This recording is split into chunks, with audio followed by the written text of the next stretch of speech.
How does that school work differently? Because the majority of people that I meet go to school for something and graduate with a degree that they never use. Yeah. Did you already know exactly what you wanted? Those times of your life, it's so gray. Yeah. Like you're making these really big decisions with like fogged up sunglasses. with like no information. With no information. Yeah, we're just You fucking don't have a winging it. dad that's like giving you career advice. I think women are 8 years more mature than guys, especially in high school. I was buzzing around the country and Philippe taught me you got to spend money to make money. I feel so lucky that I've seen both sides of like really great, including you, like great men that are not perfect, but they're working hard to do better every single day. I eventually figured out a way to have all those things that I wanted, materialistic things that I wanted, through my own decisions and not being a lucky sperm cell. What's going on, everyone? Sid Gordon here with the Sid Gordon podcast powered by Core Medical Group. And today, my man Skylar came on. And for those of you out there that are young in life, stuck in life, trying to find direction, or if you have a son or daughter that's in that position, you're watching this podcast, this inspiration from this podcast is definitely something to pass on to that individual. Even if you're older in life, you'll get a lot from it. Skylar is unbelievable. I am so proud of him, and I cannot wait to see his accomplishments because they will be amazing. Skylar, thanks for coming on. So today I have a surprise guest that slid into town. Before we get started, I'm going to tell you guys a little story. When I was 26 years old, I met a guy named Jimmy Redgate. He's still in my life now, super successful guy. And I was around him all the time. And I was in the mortgage business, and things were, good and bad. And I was transitioning in from the mortgage business into debt consolidation, or I thought I was going to do something new. I ended up in debt consolidation, and he's like, Sid, just stick to it. And I was like legitimately shitting my pants, right? And I was petrified because I had to reinvent myself, have a family, kids, the whole 9 yards. He's like, Sid, you have the type of drive that I promise you by the time you're 35 years old, you will be able to have anything that you want, and you will have such an amazing position on life. But I can see that in you now, but you can't. And I know you can see that in yourself, but you're the same exact type of dude. So I'm pumped to have you on here, Skylar. Thank you so much. Your achievements in life at your age are like almost like a storybook, dude. You know what I mean? Like, it's amazing to see that achievement because drive in guys your age is just completely shit the bed. So thanks for coming on. Sid, great to see you. Great to be here. Thank you. I appreciate that. Come a little closer. Yep, there you go. So I like to start this thing off. I know you have a pretty cool backstory, athlete, the whole 9 yards. Give us like a high level of childhood, kind of how you ended up in the direction that you are today. Yeah, so I grew up in Ojai, California, suburb of Los Angeles, about 90 minutes out. Raised by Robbie and Rebecca. Robbie's a construction worker, chews tobacco, crushes Coors Light. Hardest worker I've ever met. DIY guy, changes his own oil, mows the lawn, hedges everything. No one will ever outwork Robbie. My mom, sweetest person. She's 5'1", soft-spoken, great mother, hard worker as well. Worked at a dental office and a plastic surgeon's. Sports was everything for us. My dad, loved baseball, basketball, football. If the sun was up, we were out playing sports. You are hard charging all day long as soon as that sun comes up, and then you sleep really hard, and then he's waking you up really early. And so that was childhood, was like play a lot of sports, work hard, don't ever sacrifice effort. There may be people smarter than you, but they will not outwork you. And then, my parents got divorced when I was 10 years old, and my mom would give me $5 a day, and I was very thankful for that $5, but it wasn't enough. Yeah. I wanted sushi. I wanted to take girls out to sushi. I wanted to buy alcohol at the party. I played quarterback, and I wanted to be a leader in other ways of my life. And I realized, money definitely helps that. I would like to solve my friends' issues of like, hey, I got the pizza, I'll bring it to the house. Don't even worry about the pizza. I got it. I picked up a teen or two, and picked up whatever else. And I just wanted to be a provider. And so I took that kind of effort approach that my dad taught me of like, what do I have access to? Well, I got, access to a car wash. I could drive a car and I could go take it to the car wash and spray it down, dry it. I bought a waxing wheel. I got the turtle wax, started to detail cars pretty young, started to buy and sell cars on Craigslist, dirt bikes. I started training quarterbacks in my hometown. I was kind of like a rich kid. By the time I was 17, How old were you when you started with the cars? I must have been about 11. I was mowing lawns before that. Anything that I could look in the garage and be like, oh, lawnmower, I'm going to put that to use. I'm going to go ask all the all the neighbors. Once you get your driver's license, now you can drive up to someone's house, pick up their car, go take it to the car wash, that has the nice It's all through high shade. school that All you're through doing high this. school, yeah. It's funny. So I grew up like shoveling snow and raking people's leaves in their yard, and I grew up in a very rich town. Like Newton is a very rich place, and Yeah. my little pocket was like the hood of Newton. I was like a slab home, which it's not like poor now. I sold the house for like 1.2 million. My grandmother bought it for $34,000, Wow. paid it off on 13% over 30 years, never refinanced it. It was Wow. crazy, but What was your grandma's name? Thelma. Thelma. Yeah, good old Thelma. She was my heart. And dude, same mentality. Like the way that I hire people, it's simple. They hand me their resume. I'm like, no. I'm like, have you done manual labor? Yes. Have you played team sports? Yes. All right, hired. Do you know what I mean? Because that's like those two pieces are just such a huge portion of life when you're young that gets instilled in you of like, listen, I have teammates I can't let down. And most of the time, people don't really love manual labor, right? They're doing it for money. They're not doing it. I know a lot of people that are like in like some type of design work exterior and they really enjoy that type of stuff. But the people doing the work for them, me, like I wasn't in love with carrying barrels of, dirt around on my shoulder, Yeah. But so when you started to coach, were you still in high school? Yeah, so my junior year of high school, the very first play of the game, I snapped my collarbone. And it was pretty embarrassing for me of like you work really hard all season.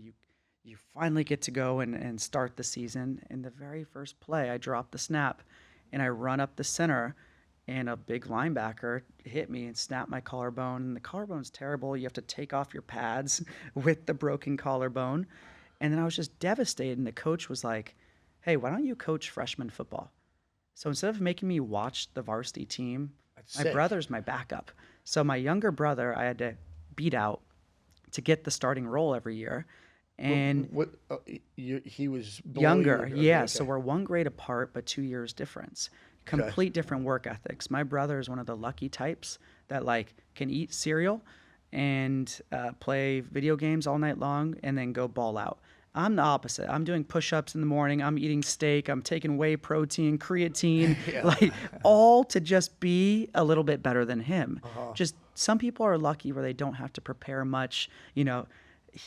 I was the opposite. I had to read the playbook over and over and over again. So then snapping my collarbone, I was like, this is really sad to me. I can't watch my team, someone else throwing to my receivers that I've been training with every day after high school. We were throwing. Like I quit other sports to play football. I dropped baseball. I dropped basketball and I went all in on football. So the head coach let me coach the freshman football team. I started traveling with the freshman football team in my sling. They don't do surgery for a collarbone. So you're just like this, and I'm drawing up plays. I got really into coaching. And then that helped me my senior year because I knew the playbook so well from calling the plays. My first game back my senior year, I could tell there was a lot of hesitation from the coaches. Like, I don't know if this guy can take a hit. I know this guy's dedicated. I know he's relentless. I know he's pretty smart. He knows the playbook in and out. He thinks like a coach, but they didn't know if I could take a hit. Our first game, my senior year, is on my birthday. I throw a pick and I get taken out. They put my brother in. He throws a touchdown. And this is an away game. We lost.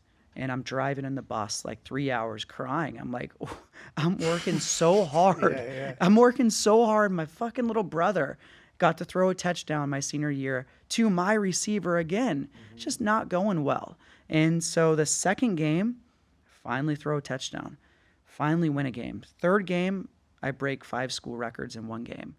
Next game, throw 5 more touchdowns. Next game, 5 more touchdowns. Next game, 5 more touchdowns. Next game, 5 more touchdowns. That's sick. Just blew the fuck up quickly. Now media is coming to all my practices. I'm like, thank you, God. Like, I knew I was that person deep down.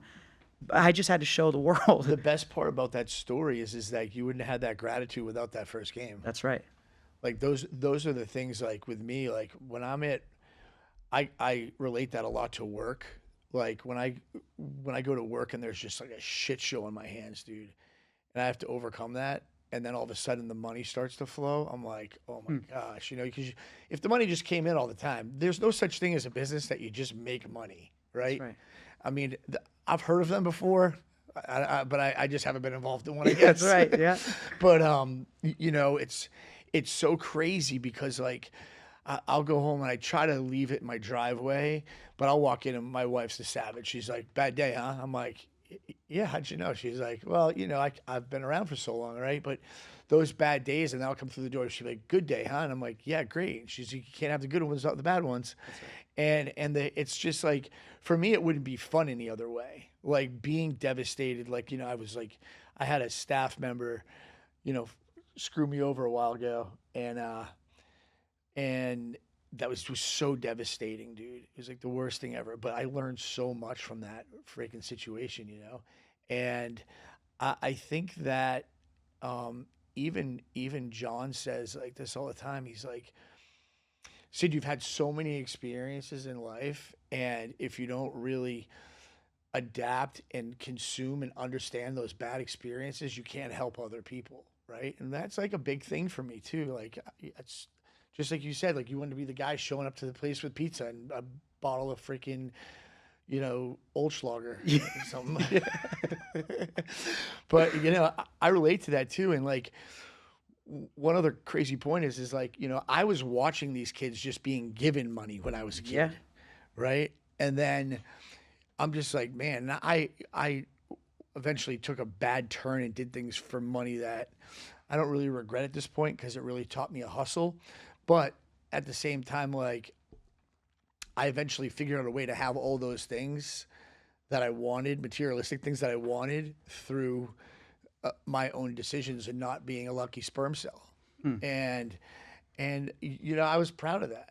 I went and freaking bought a Mazda Millennium S when I was like 17. I tried to pay cash for it. It's like dealership's like, I don't know. My cousin had to buy it for me. I had to give him the money to do it. But it was like, those things were cool, but you don't realize then like what that's doing for you now, right? Yeah, that's right. So then what happens after 17? So 17, all right. Start getting opportunities to play football, and you start looking at, okay, do I want to live in Oregon? Do I want to go to Southern Oregon to keep playing football? Yeah. Do I want to go to Fresno State? Like, how much do I love football? Mm-hmm. And you have this whole other thing of like car washing, selling cars on Craigslist going on, training quarterbacks, rolling around with 30 grand in my pocket in high school. Like, I was a rich kid, and I felt like... What'd your parents think of that? I didn't really tell them too much. They knew I was working. They were also divorced, and that causes a lot of dysfunction and lack of communication. Like a stack in the bedroom was like, where'd this come from? You just kind of like, you're like, wow, Sky's got like a new BMW. Wow, Sky just bought a Mini Cooper Type S. Like, this is kind of like my thing of I'm just like moving up. Yeah, got you. Through cars. You can see like how I'm doing through the car that I'm driving, because that's like your house back in the day. You see this with friends, you're like, wow, so-and-so must be doing well. They just moved to that different neighborhood. Either that back or they're real fucking stupid. Yeah, exactly. Back in the day, it's your car. Like, you can see how people are moving up through cars. And so I start accepting that, like, I don't want to play football at the next level. I'm 5'11", 162, dripping wet. You play in the all-star game in your county, and like, I couldn't even see over the line at the next level. And you're like trying to throw a slant route into a general direction because you don't know where the receiver's at, because the guy's 6'5" that's blocking in front of you. I was like, I can see where this is going. I'm going to be the white backup quarterback running Kodak, just getting lit up at practice, GPA booster, helping out all the superstars, make sure they can get their 2.0 to keep playing. So I start looking for schools in the country that have entrepreneurship but don't have a football team. and I found Babson in Boston, and I found Drexel in Philadelphia. I applied to Drexel, and the dean, I wrote an essay about, like, I'm walking away from football. I'm a high school entrepreneur, and I want to study entrepreneurship. He finds 2 sponsors, Boeing and KPMG, to cover my tuition. Never heard of any other companies. So I come to Drexel on headlines. First day, big press, tour.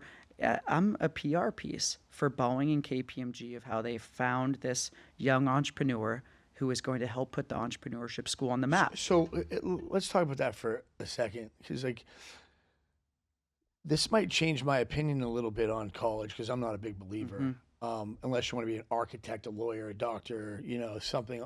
Or the other side of it too is which I'm not 100% on board with, because there's other ways to do this, but if you've been that kid from a small town, just never left, and you want to experience that time away from family and being, on your own and having that growth pattern. I didn't go to school. My son didn't go to school. My daughter's not going to school. Both of them have successful businesses. One's 17, one's 24. How did you think to do that? Because I've never heard of anybody ever thinking to go to a school that didn't have like a sports team that was, especially as an athlete. And like, what's the premise of that school? Like, how does that school work differently? Because, the majority of people that I meet go to school for something and graduate with a degree that they never use. Yeah.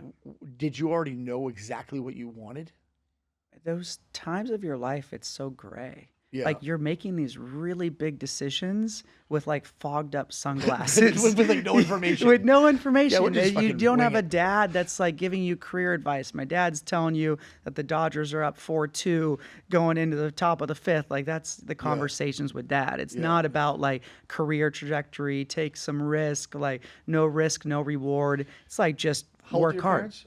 My parents now are about 60. Okay. So you also have to think about like that day and age. It was go to school, graduate, go find a 9-to-5, Yep. and work for somebody. Yeah, that's right. And now Have kids. have kids, probably be miserable. Yeah. Like, you know what I mean? Because you're not with the kids because of, what you're doing for the majority of your life for That's 30 right. years, which is rinse and repeat method, I call, which Yep. I freaking can't stand. I put more time into people that I see miserable at the office place, at other offices or places. I make people feel at both of my businesses that they are very involved and everyone is in leadership, right? Because that makes people feel like they have worth. Like, Yeah. I ask my front desk girl to sit in on meetings all the time because she's talking to the most clients that I possibly have in the entire place, right? So It's front line. exactly. So like a lot of bigger businesses, other businesses don't do that type of stuff. So Yeah. people really have that misery attached to it, right? So tell me about that school, because I think a lot of people will be interested to kind of hear that decision making. It sounds like it was a good one. Okay, so I think women are 8 years more mature than guys, especially in high school. And so the truth is that I had a high school girlfriend that was from Turkey. She played tennis, came to Ohio to go to a tennis academy, and she was D1 bound. She was going to go play D1 tennis. And we dated all of senior year, and she chose Drexel. She got a full ride there.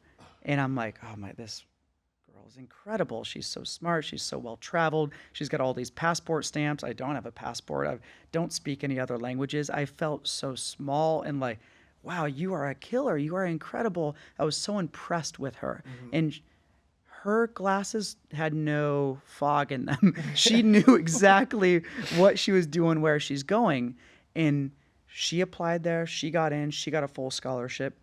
Anywhere she would go, I was like, doesn't really matter. I need to go to college. Like, I can't not go to college like my parents. My sister went to UCLA. She kind of paved the path of like, hey, us Logsdons are going to be college educated. We're going to go places. So I'm like, it doesn't really matter. I'm ambitious. Wherever I go, I'm going to figure it out. Yeah. She gets a full ride there. So I apply there. Just hit the apply button, see that they have an entrepreneurship program, test my luck. I've always been cool with testing my luck. I am okay being rejected. Doesn't really bother me at all. So like just applying everywhere that she was about ready to go to.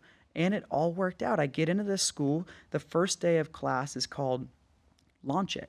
And Launch It? Launch It. It's a class where you need to come up with an idea and launch it. There was like 3 kids in that class. It was me. It was 3 kids in a college class? it was a brand new entrepreneurship school. It's a startup within a school. So they have the business school, they have medicine, they have engineering, but they're like, hey, entrepreneurship shouldn't be within the business school. That should be an entire school within itself. Yeah, so it was year 1 for this program. They had JJ Reddick's little sister, Abby. She was on the basketball team. They had Raphael and Yakir, the founders of GoPuff, which is like a $12 billion company today. Yeah. And we are 19 years old. And the teacher's like, come up with an idea and solve it. Separately or all together? No, each one has to work on their own startup. Okay. And they give you money.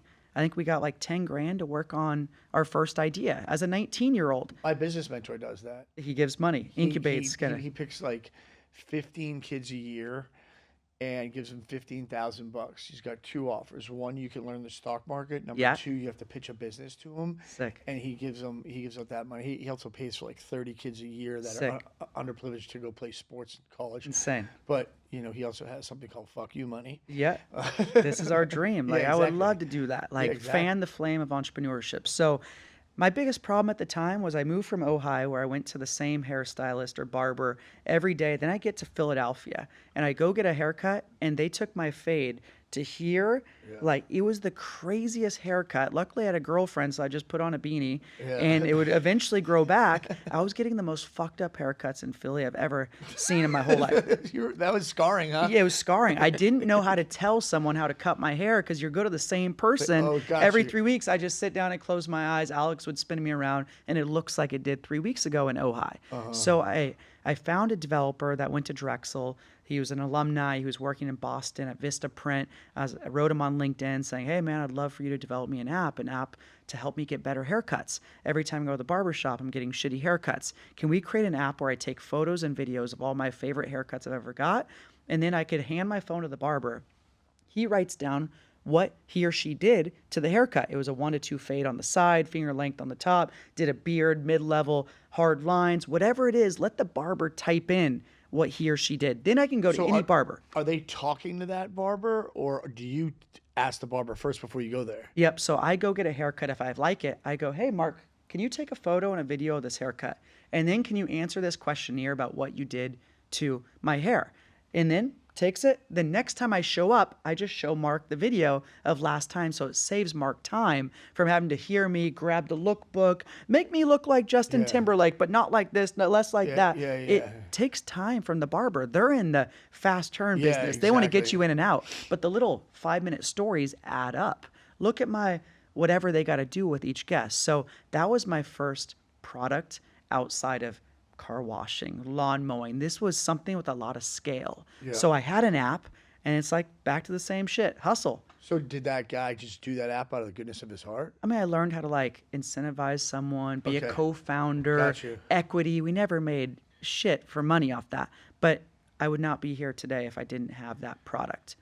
So how'd you do in that class?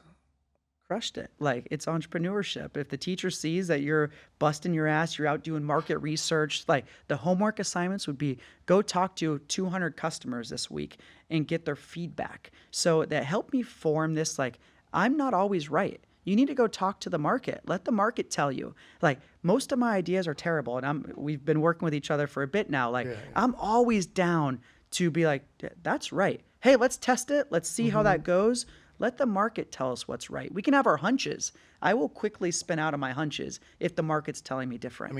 I mean, I just turned into this like kid that can't read or write, but is like a data geek. Yeah. Like, it's crazy, man. Yeah. Like, I just hired this CFO who's badass, and he's like just gives me these like spreadsheets and then stuff in Salesforce, and it took me like a good, I'd say almost year to understand them completely. Because you don't want to understand just the end data. You want to know how they got to that data. That's right. Right? Because that's what shows your breaks. That's where shows like a loss or a place that you can pick up speed, gain traction, make more money, right? Build relationships. And, with that being said, I think back all the time to these like Fortune 500 companies.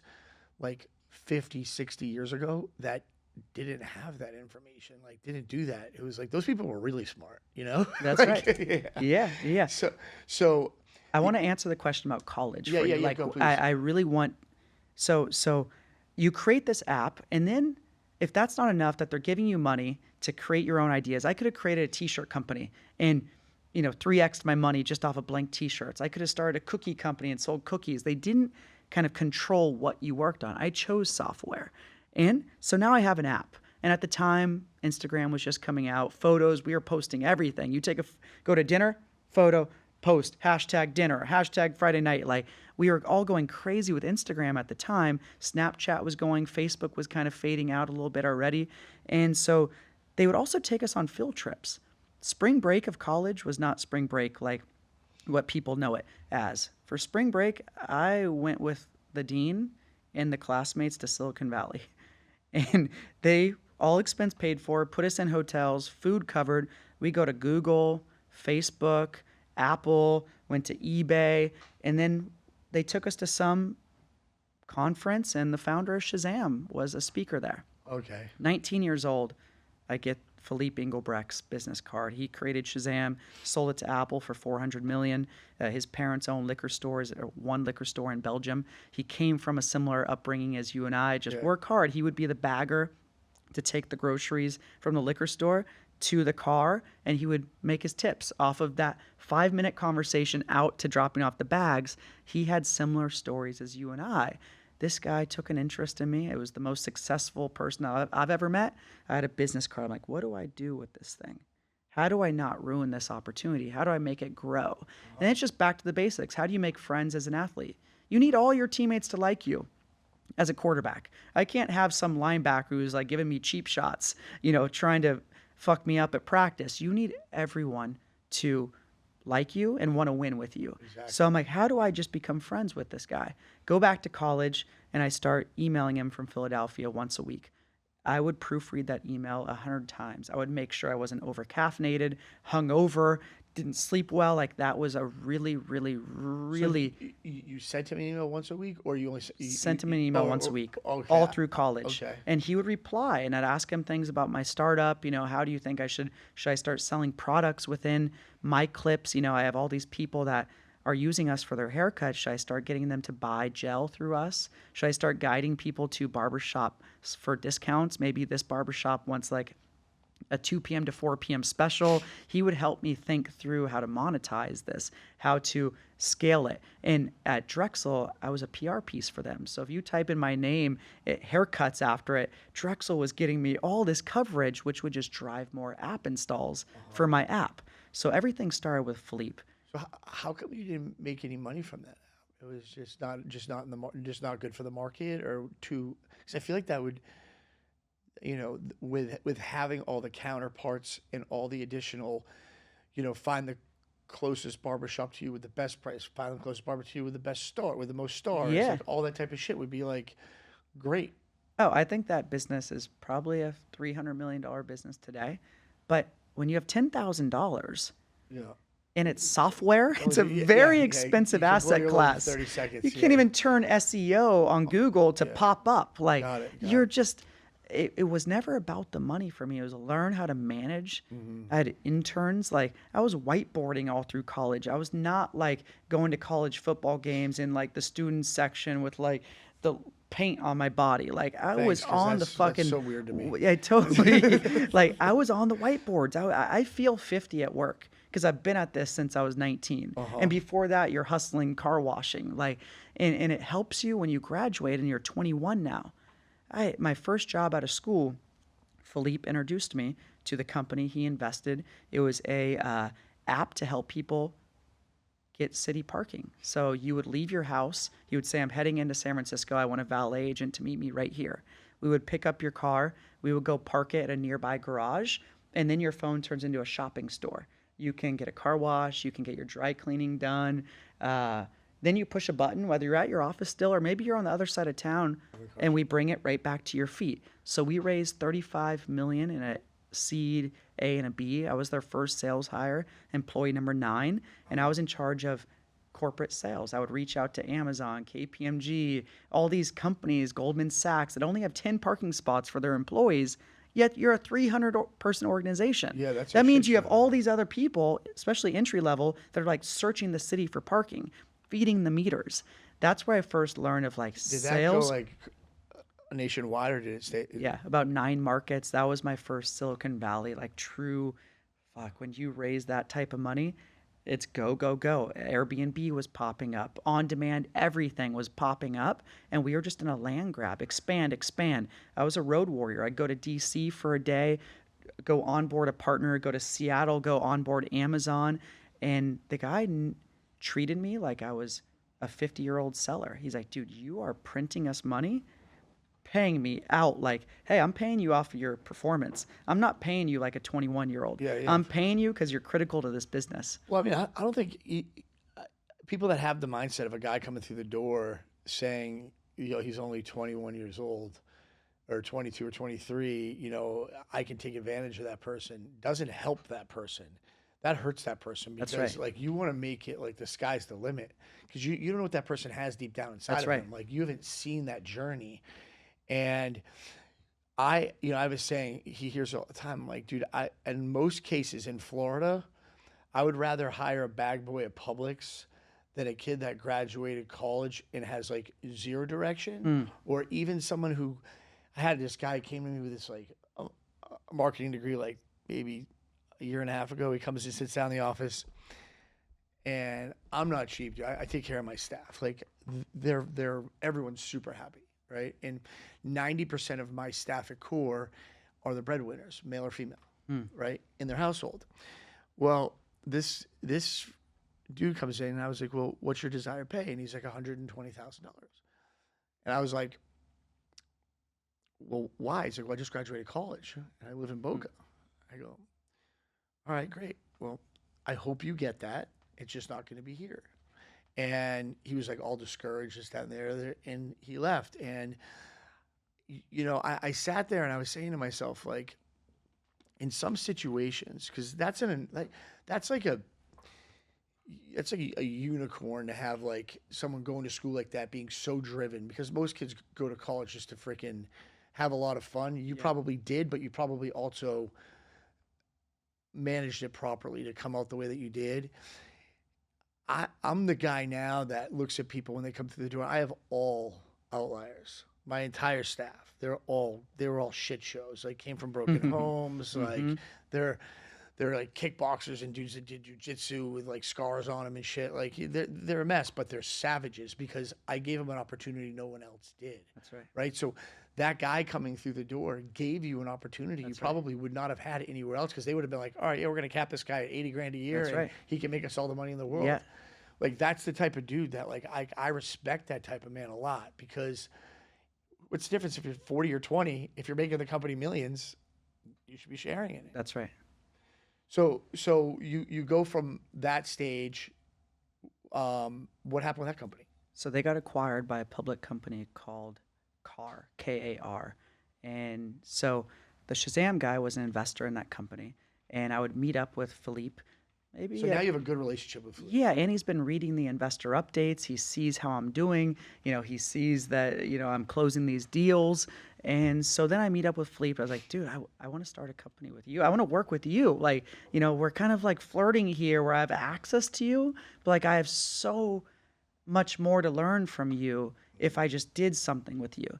And he was like, yeah, it's like I'm playing around with a few ideas right now.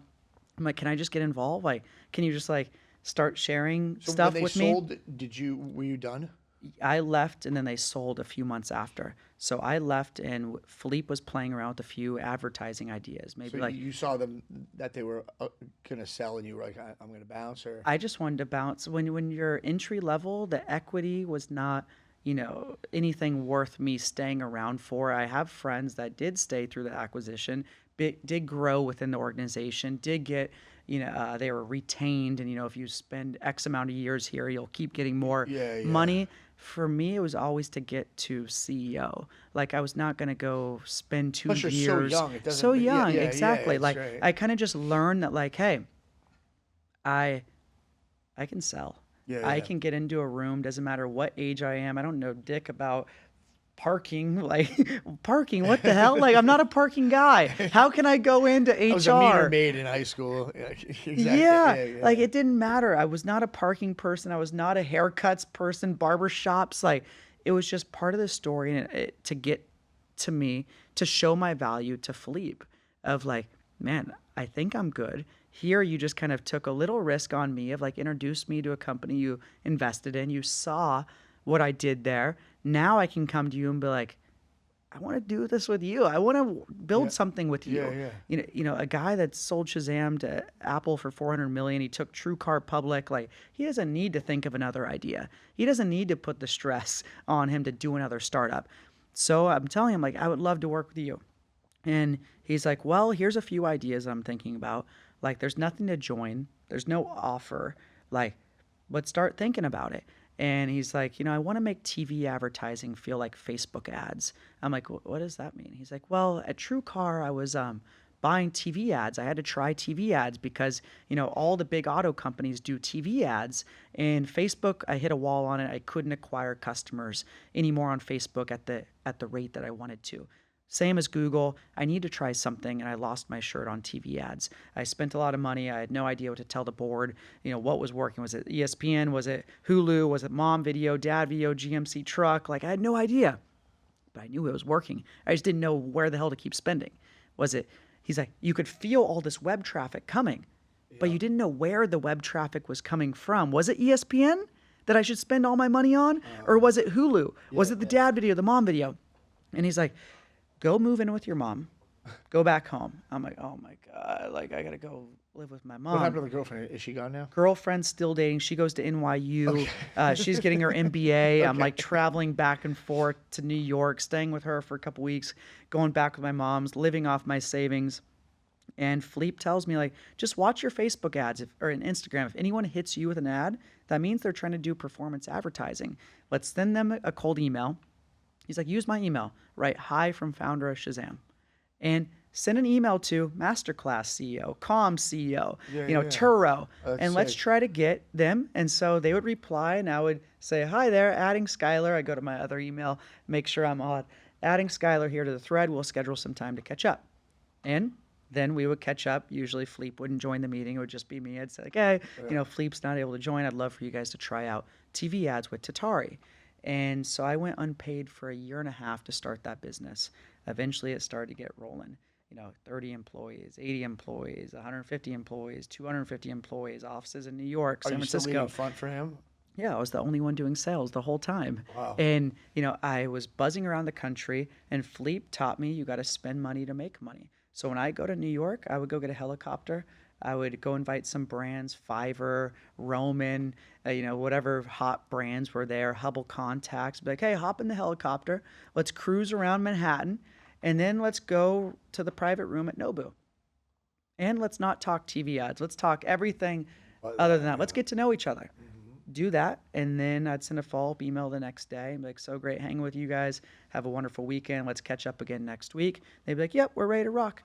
All right, what's the minimum pilot? Oh, it's $100K for 4 weeks, and we're taking 15% of every ad. So if you get one brand in that helicopter to join, that it paid for everything. Exactly. And so I would just buzz around this country, go to Austin, Texas, go hit up Tecovas Boots, go hit up Made in Cookware. Same thing, rinse and repeat. I did that all of my 20s. Let me ask something. Were there any times where you'd be on the phone with somebody and you'd deliver a message and then they'd meet you and be like, oh, this dude's just like a fucking young kid? It depends how you carry yourself. No, I'm just curious because I have a staff member who's young, right? Yeah. And my business partner was like, dude, we can't take him in this meeting. I'm like, let me ask you a question. If I put a curtain in front of him and we had the meeting with him, would he deliver positive, valuable information better than you and I? Maybe. Sometimes it's also really not good just to hear from the owner. It's really good sometimes to hear from the staff. That's right. And he's like, yeah, the kid came in the meeting and crushed it. And after the meeting, they thought that he was there just to take minutes. Yeah. And he just crushed the meeting. And I was like, so for me, I mean, I was in those situations when I was young, and I'd meet with like these big banks and I had 80 brokers on this floor of chaos, and they come in and be like, what the fuck is this place? You know what I mean? They come in my office and sit down, and I discuss my needs and my goals and this, that, and the other. But it's different now, I think. But I think that overcoming that little judgment there is a huge win. Yeah, I think for tech at least, like a lot of the people are my age that are starting these companies anyways. So it's more about just being friends. Like, hey, if you're gonna have to choose someone as your TV platform, I hope it's me. Yeah. Like, I'm not gonna convince you to do TV. Tap out on Facebook. Keep riding that train until you hit a wall. Then you're gonna reach out and be like, it's urgent. Like, I'm acquiring customers at 5x more expensive than I was yesterday on Facebook. I can't keep growing my business this way. Then we're their first call. They're like, Skylar, I need to get going ASAP. So then you transitioned into where you are now? Yeah. So, we're 300 something employees, very healthy business, no investors. And it started to get strange for me. I was too young to be that comfortable. Here you are mentored by someone who just keeps putting it on red. And then you have that opportunity to be like, hey, are you going to be a cog? Are you going to be someone who's here for the $20,000 espresso machines at every single office, for this unlimited expense account, for the crazy bonuses? Like, are you that person that's going to like fall for that? This is not why the founder of Shazam took you under his wing.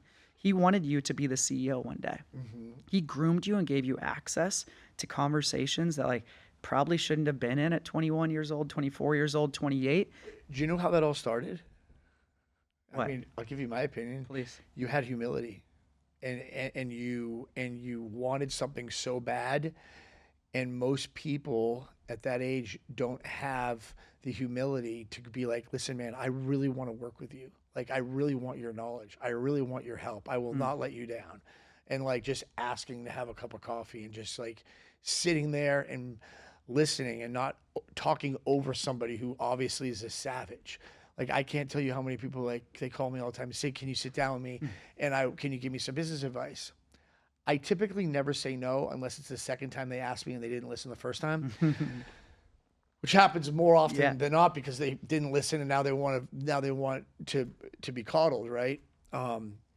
And that is when I have that happen to me, it is like the most amazing feeling in the world when someone comes to me and asks me for help, and it builds a really good relationship. Like, even with your close friends, like that's why, like, I tell people I hang out with two people: the people I do business with and the people I love. Sometimes those people blend, right? And for me, like, nothing really it's next to impossible to figure that shit out on your own. Like, you need those mentors. There's no such thing as self-made. It doesn't exist. Amen. And like, for you to do that at a young age, like, I teach kids to do that all the time.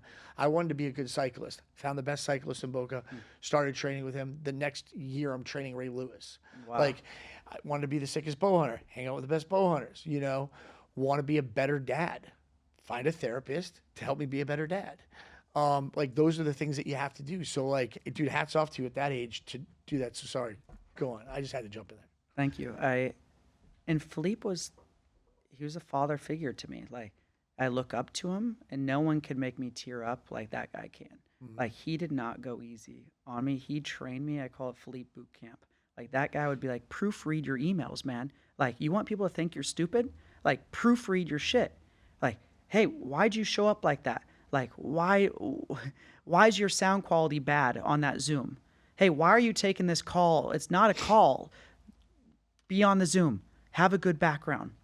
He was on my ass from a very young age about doing the things right, not just professionally, but like, he picks up his girls from school every day at 2:30. He makes their lunch. Yeah. Like, he's there. Like, he is really there. It's not about just keep working all day long. Philippe wants to do everything. He wants to go kiteboard in San Francisco. As soon as he drops the kids off at swim class, he'll go kiteboard. So I started to see this, like, it's such a bigger game than just build equity, make money, buy real estate. And I've had these really positive, I've seen both sides. I've seen ugly divorce, I've seen, things that you shouldn't do as a father. Like, I did that round one. yep. And then you see the other side. I feel so lucky that I've seen both sides of like really great, including you, like great men that are not perfect, but they're working hard to do better every single day. And what I love about you and your whole crew at Core and John, how we know each other, is your guys' hearts, man. Like, I know how good of people you guys are because of all the lives that you've touched. It's not about your company. Yeah. It's not about all the accolades you've done. It's about the people that you've helped. Cody Creighton's story, that makes me tear up. Like, he doesn't even know you. He hasn't even met you. It's so And funny, you've been dude. doing things that changed Yeah. his life. He's like, where is this guy? Yeah, Like, thanks. that's why I want to continue to be a savage in business, because Yeah, the better exactly. I do, the more I could help people. Just like you. Thanks, Like, dude. people like you come into my Appreciate life that. to show me of like, hey, this is the goal of life. Well, I mean, the great thing about that is that like a lot of people, you have two choices. You can be a shrewd businessman and have like no one in your life of value and minimal people at your funeral, or you can be like the dude who's like gonna risk getting fucked over, but you're gonna continue to help people until you're in that ground and leave a legacy. Those, right. those are your two options, That's right? right. There's no like in between there. That's right. So before we're out of time, tell me about where you are now. And you were at the event. You got to see that. I can tell you right now, there's never been anyone that's come to the Core Medical event that has affected and everyone knew by the time the event was over. So Skylar, good job on that one. You met every single person there. And this year was great. It'll continue to get better. But yeah, it's a lot of fun. And thanks for coming. Matt had a blast. Yeah. He's great. But talk to me about Boomerang. Yeah, so 29 years old, I'm telling Philippe of like, hey man, I'm getting pretty bored at this really large company. Like, I know it's very valuable. I know we're going to find our exit, go public, whatever it is. I don't want to stay until that day. I want more risk in my life. And I want to be the CEO. I was employee number one with you, right next to you, from the bottom, put in the risk, built this thing up to hundreds of millions of dollars worth of revenue. Like, I want to go do it again. And like, you shielded me from a lot of stuff. I know you did as a CEO. You're like, he's not like, he doesn't need to hear that bullshit. Yeah. He doesn't need to hear how that conversation with that employee of what that employee wants, or, he didn't take me into those. I wish And- someone would do that for me. yeah, yeah, and I think I wanted, like, put me in the Yeah, fire, no, it's let a the good heat experience. turn up, like, Yeah. don't make me feel, you kind of feel privileged where I'm like, hey, I didn't have a golden spoon.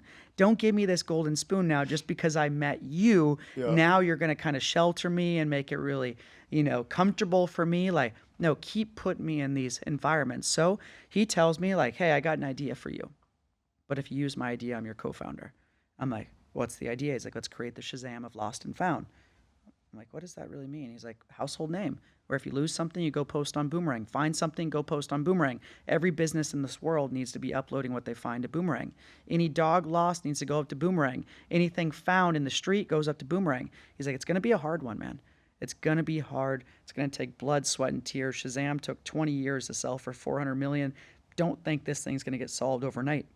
But if you do this, it's going to be a breakthrough solution of your generation. Saying that, you look at the scope of that business, and he's like so right, because you're obviously going to start with that low hanging fruit, right? These cruises, airlines, arenas, Fortune 500 companies with thousands of employees. But just think about the levels to that shit. Like going down to like the app neighborhood. You guys have that over? Yeah, next door, Ring. Yeah. So like you Craigslist. go to that and you have that neighborhood act speak to Boomerang. Yeah, that's right. Like that's the low level stuff right. right there. So I mean that's like lower level stuff, but people like that's a game changer. So dude, if my dog's gone, bro, Yeah. I'm spending everyone I Totally. know's looking. dude. Totally, You know what I'm totally, saying? So- totally. So that was 3 years ago. We've raised 10 million in the past couple of years. We have about 13 employees, mostly engineers. I mean, it's founder-led sales right now, which is really fun because like no one tells the story better than me right now.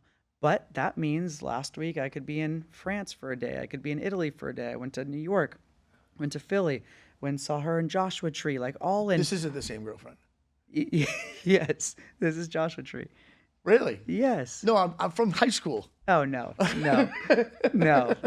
I've known her for like I 4 years. I wouldn't have said that. Yeah. Okay. So We have an audience here today, guys. yes, it's been 3 years. It's all the thrill that I wanted. It is awesome, scary. It is exciting. It takes courage. It takes poise. I'm having so much fun. And on the side, as you know, I've stepped in with Real Ones with John Bernthal. John has been a close friend for, almost 4 years now. I grew up in Ojai. He lives in Ojai. This is how we met, and it's been so much fun. Wait, you met from just being Pick up basketball. Oh, basketball? Yeah, he's terrible to play with. I'm terrible to play with. We never call fouls, and that's where it all started. He doesn't call fouls on anything in life. Anything. Nothing.